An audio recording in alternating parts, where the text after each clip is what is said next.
Hello, ladies and gentlemen, and welcome to the concession stand here on the KB Radio Network. I am your host, Kevin Reed, and this is the review of the third film in the Avatar franchise.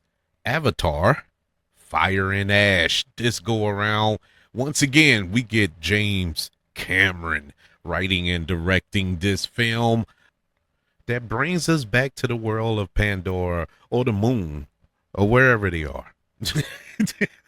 It's somewhere out there where Sam Worthington, Zoe Saldana, Stephen Lang, Sigourney Weaver, all of them are in motion caption suits, giving us this beautiful, beautiful world to gawk at. This go around, Avatar Fire and Ash picks up right after Avatar The Way of Water, where the Sully family is gripping with the grief of the death of their son and brother, and they encounter a new and aggressive tribe, the Ash people, who are led by a fiery, no pun intended, new villain, Varang, as the conflict on Pandora escalates and a new moral focus emerge. Like I said, this is the third film in the franchise. I'm a big fan of the first film. Loved it. Absolutely loved it for what it accomplished, telling this story through the eyes of, I guess is what people describe it as, dancing with wolves, just with 8 feet tall blue aliens. And it's pretty much the same story, nothing original there. But what you went to go see that movie for was the visual spectacle that it was, and it was stunning. And so when The Way of Water came out a couple of years ago, pretty much the same thing. And you went to see this new spectacle, and it took the world to a whole new level with the water creatures and the water tribe and whatnot. Beautiful. I didn't enjoy The Way of Water as much as I enjoyed the first one, especially on rewatch. When I saw it in the theater when it came out, I was like, oh, this is fine. It's up there with the first Avatar film, but watching it, at home and whatnot, it just didn't have that same pop. It just didn't quite get there. Never, I would never classify it as bad or anything. It just didn't have the same fire as the first film. And so we get around to Fire and Ash, and to be 100% honest with you, I wasn't super looking forward to Avatar Fire and Ash, even though I was excited to a degree because watch the first film. I'm kind of invested in this franchise. I'm invested in the story. I'm invested in the characters of Jake and this world, this new world. What more can we explore on Pandora? So I was excited in that sense. Is the story going to heighten? No, no. Avatar Fire and Ash is not. It just didn't get there for me. I was in, and then I got brought down, and then I got in a little bit more, but by the end of it, I came to the conclusion that I think we have milked this Avatar world dry. it's I'm good. I'm good. I have no need to go back to the world of Pandora. And the movie wasn't bad. It wasn't bad, pretty much on the same wavelength. Once again, no pun intended, of The Way of Water, but it just felt like a rehash of the second film, just with a couple of more characters added along that didn't really need to be in the movie. It was just there to be there, storylines that were there to be there. It got too mystical for me, not the rapper, but it just got too fantastical, and that's saying a lot, being as though this is a science fiction film. but it was just too fantastical. You know, you had characters that all of a sudden they're superheroes. All you know, they can talk to God and AY and the mother and summon the powers of Pandora, and it's like where are we going with this franchise? It just took a hard left, and I was left scratching my head like, okay, I was good when it was grounded in the first film, and I know we're talking about a man that puts his conscience in this avatar alien. Yeah, but it was still grounded. Now we just going way fantastical, and it just I couldn't connect with it. And another reason I couldn't connect with it, all of the human characters were when they were on screen, just it was nothing to connect there. You could connect in that first film because you had Sam Worthington along with his avatar, but you had the actor that you can connect with his story and whatnot, and Stephen Lang and Sigourney Weaver and Joel. What's his name? Joel David Mars and Moore, and you had characters that were human in the film that you can connect with, but as we travel along this Avatar trail, the human characters take a back seat, even though they're the villains. Every human character, with the exception of one, is a villain in this movie, and so you really couldn't connect with the characters, and I just could not get on board anymore. I don't even see Jake Sully no more. I just see another blue alien. You know, James Cameron. What can I say about James Cameron? James Cameron is one of the greatest filmmakers of all time. I mean, that's like saying water's wet, but yes, he's one of the greatest of all time. The man makes nothing but blockbusters. I don't think he's ever made a film that flopped or didn't make his money back. I think his least performing film that he directed was True Lies, and it still made money. It was a big hit, but it wasn't a monster hit like his other films, Terminator and Aliens and so on and so forth, Titanic and movies of that ilk. But he makes billion-dollar grossing film, billion with a B. So he is one of the greats, and when it comes to action, he's one of the greatest. The action in here was fine, nothing earth-shattering, nothing that we haven't seen before in this franchise. And with 3 films in, we need to heighten it up a little bit more, especially when you introduce a new villain or a new antagonist. I want to see a little bit more, but we didn't. It was a great introduction to that character, who's played by what's her name, Ona Chaplin. And when you hear Chaplin, you're like, oh man, I wonder if she's related to Charlie Chaplin. She is. She's the granddaughter of Charlie Chaplin, and and she is the villain in this film. In her introduction in this movie, actually, she was probably the best part of the film. The scenes that she had, I'm like, oh man, she is a beast. I loved her character. Loved the performance. And she had this sexy, venomous vibe to her, but she wasn't so much of a villain as she was an anti-hero. She's just a victim of circumstance, and is making the best out of what she has and her people have, the Ash people. And I connected with her character. I'll say that much, because I can see her motivations, and what she stood for and why she did what she did. I'm not saying what she did was right.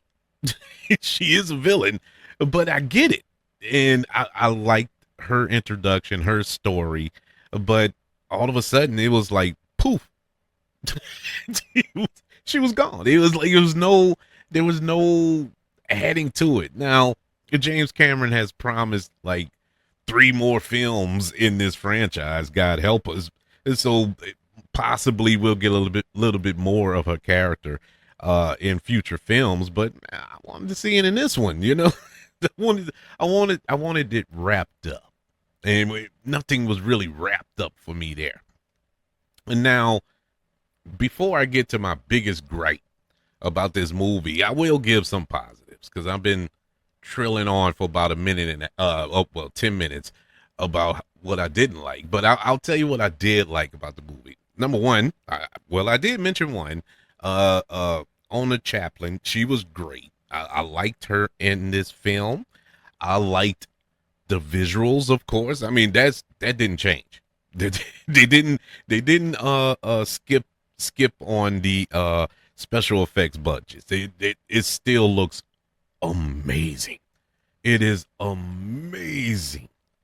Some of the shots in this film were just absolutely. You could have paused it, took a picture, printed it out, and framed it on your wall. It's that beautiful. It was some beautiful looking landscapes throughout this film. That I wasn't doubting that. None of that surprised me, but it definitely was beautiful to look at.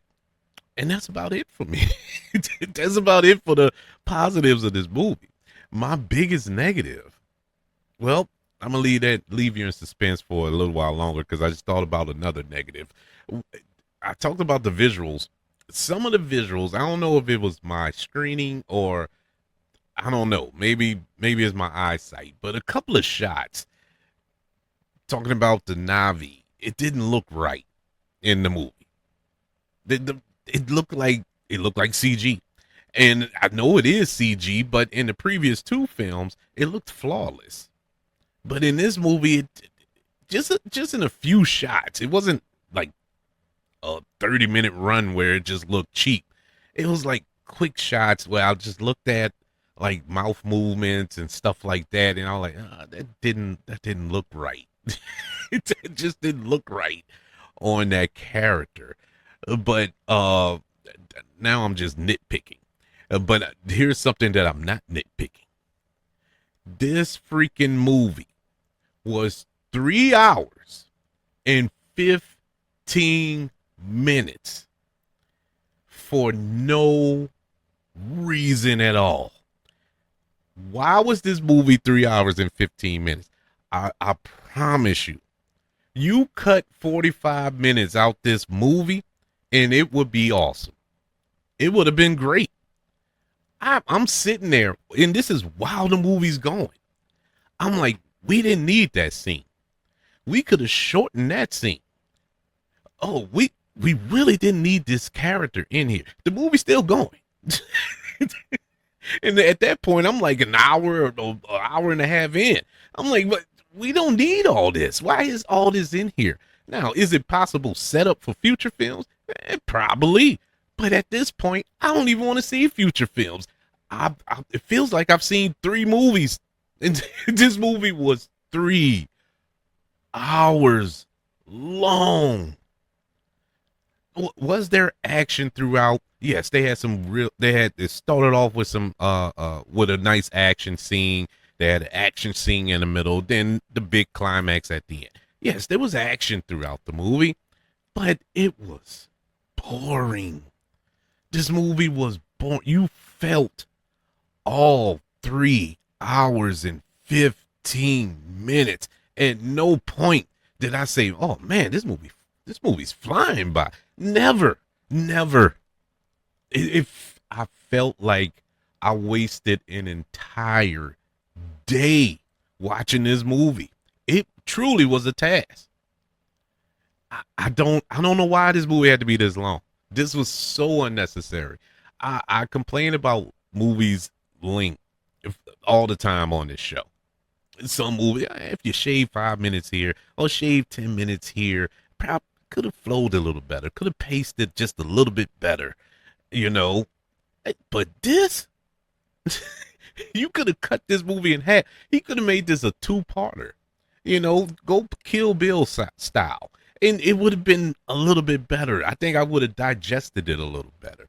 But having to sit there for 3 hours and 15 minutes. Let me tell you a story. My wife, she wanted to go see Kill Bill last week. The full movie, you know, Quentin Tarantino, he released it like he initially intended. In case you didn't know, both part one and part two together as one movie because his intentions were one movie. And so it was released, and it was 4 hours. And they had an intermission in it, but I just couldn't do it.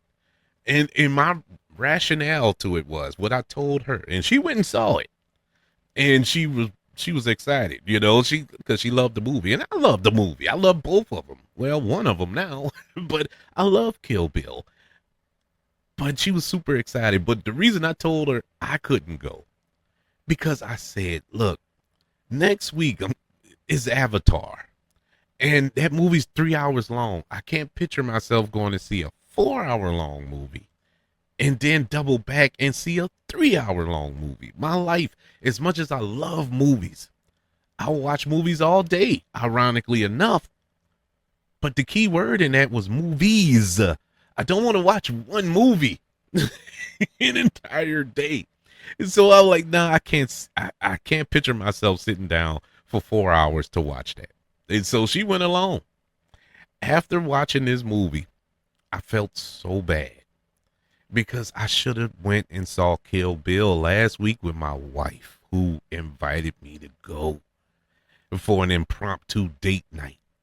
And I said, no, I feel less than a husband because I was saving my butt for this sitting to watch this movie.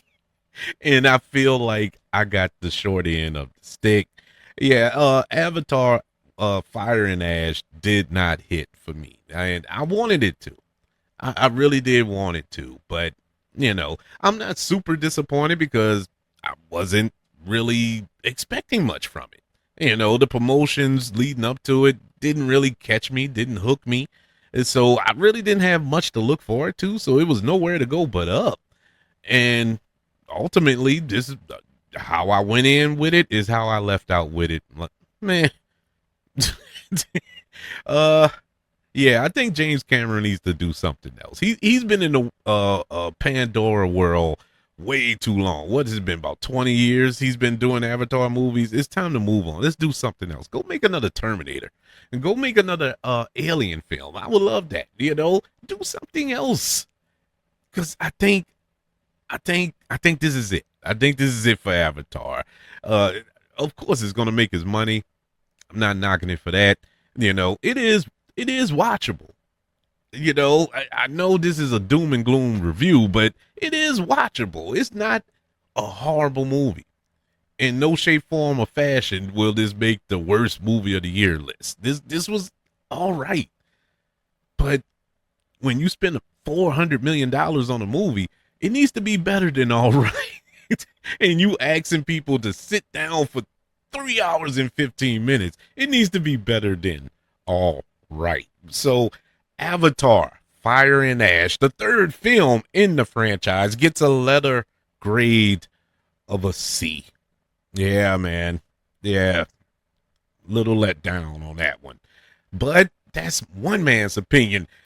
How did you feel about Avatar, Fire and Ash? Did you enjoy it? Did you think it's just as good as the other two? Or do you think James Cameron did a rare, and I mean rare, misfire on this film? Let me know. Email the show, kbradiopodcast@gmail.com. You can also search for this show on all social media platforms. Just search for the KB Radio Network. While you're searching, go on YouTube, search for the KB Radio Network channel, and subscribe and like this video if you don't mind. Don't forget about the 5 stars, the reviews, and sharing this show if you're listening on Apple Podcasts, Spotify, iHeartRadio, wherever you are currently listening to the concession stand here on the KB Radio Network. Everybody, thank you for joining me for this review of Avatar, Fire and Ash. And I think, I could be wrong, I think this is the last one of the year. No. I think I have another one next week before we get to the new year. But this is my last review before Christmas. So to all of you out there, have a Merry Christmas. I hope Santa have you on his nice list. I was about to say naughty. But I hope everybody is on the nice list. Get what they want. Won't find a lump of coal in their stocking. So Merry Christmas to all, and to all a good night. I want you all to know that I love you. Continue to love everybody, and until we speak again, you all be blessed.